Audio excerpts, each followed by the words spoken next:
Hi everyone, it's me again, Joy. How are you?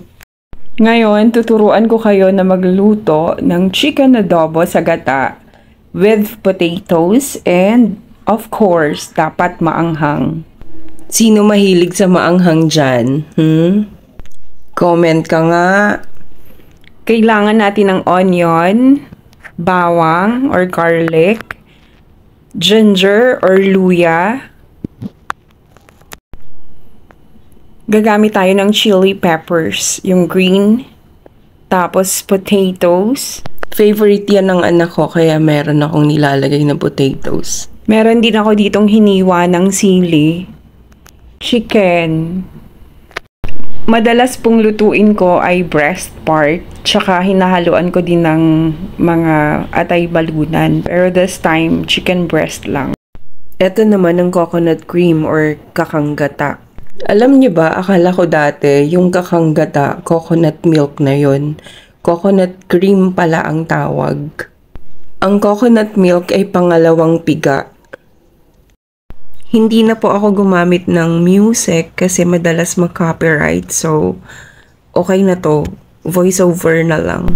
At syempre, kailangan natin ng vinegar at soy sauce.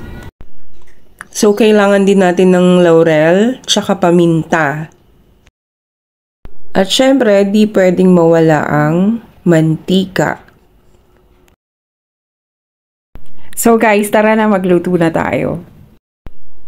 Kadalasan inuuna ko yung luya. So yan. Halu-haluin natin. Tapos, lagay na natin yung sibuyas. Ayan.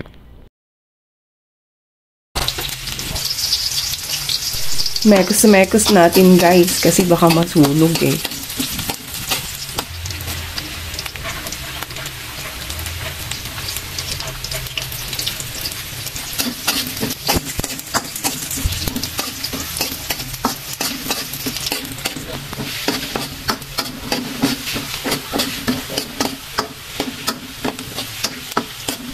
So, pwede na yan. Lagay na natin yung manok.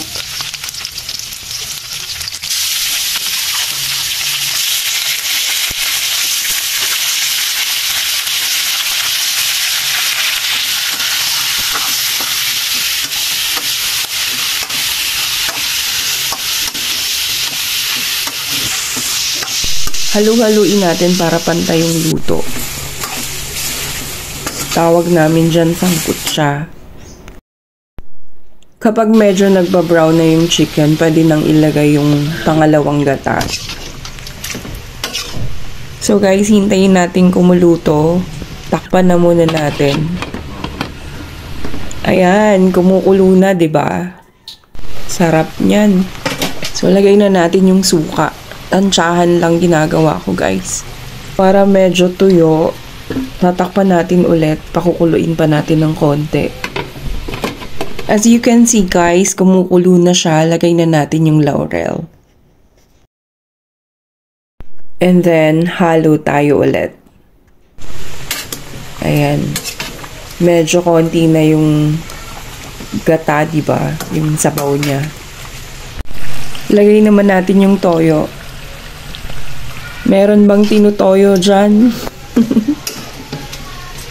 So, tatakpan ko ulit para kumulo siya ulit, ma-absorb niya yung toyo na nilagay ko. Kung titignan nyo, napunta sa ilalim yung mga toyo. So, kailangan nating haluin yan para pantay. And then, mekos-mekos lang. Ayan.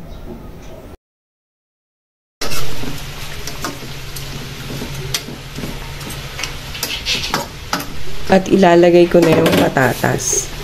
Favorite ng anak ko.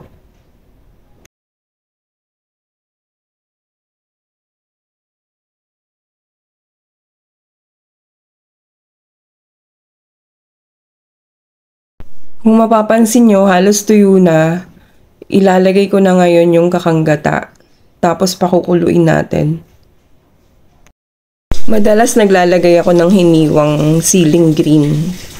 Para malasa siya at maanghang. Hindi naman sobrang anghang, sakto lang. Tsaka yung green na buo na sili. Meron din. Pampaganda, pampabango din.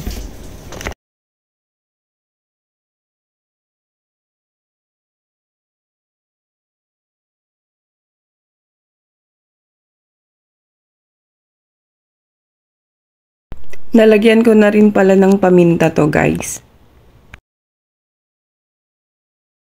So, hahaluin natin. Halo ng halo. Hanggang sa maluto.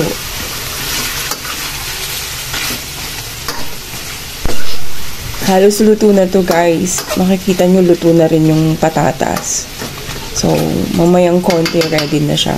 Pwede nang kainin. Kanina, guys, hindi ko nilagay lahat ng sibuyas. Yung kalahati niya, tinira ko. Para pag malapit ng maluto, nilalagay ko yung sibuyas. Kasi mas masarap yung effect niya. Effect talaga, di ba? So, mas masarap talaga yung lasa kapag may konting sibuyas sa huli. Kung mapapansin nyo, guys, hindi ako gumamit ng mga seasoning. Eto, asukal. Yun ang pampalinamnam. Lagyan mo lang ng 1 tablespoon na sugar, then halu-haluin mo. And ready to serve na. Alam niyo ba, guys, yung anak ko, ayaw niya ng hindi piniritong manok. Pero eto, kinakain niya kahit maanghang pa. So guys, eto yung version ko ng adobo sa gata. Alam ko madaming version ng adobo, pero eto yung sa akin na I'm sure magugustuhan nyo, kaya itry nyo na. Thank you for watching!